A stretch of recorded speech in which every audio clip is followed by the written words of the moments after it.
Famio, voici le genre de journaliste toxique qu'il ne faut surtout pas avoir dans vos pays. Si vous voulez que votre pays avance là, regardez le journaliste là. Celui qui est en face, je ne parle pas de celui qui défend l'Africain, non. Hein.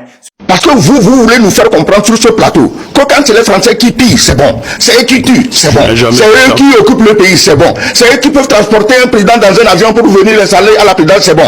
C'est les présidents français qui peuvent enlever la femme de l'empereur Bokassa pour aller en faire un objet sexuel, c'est bon.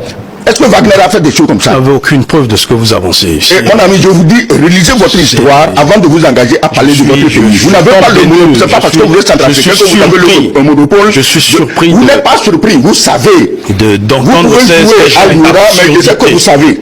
Vous savez. Donc ces humiliations que les Français vous font subir, depuis le temps colonial du 14 jours, vous trouvez que c'est Wagner.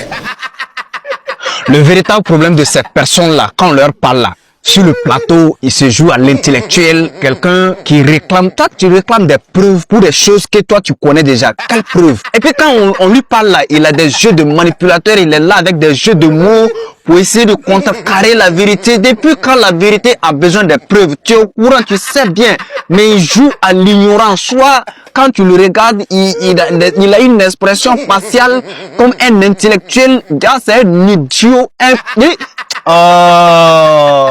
il regarde son expression faciale, c'est comme c'est un intellectuel. Obtenant, c'est un ignorant, quelqu'un qui refuse de savoir. En tout cas, félicitations au papa, il s'est bien défendu, c'est comme ça. Seule la lutte libre.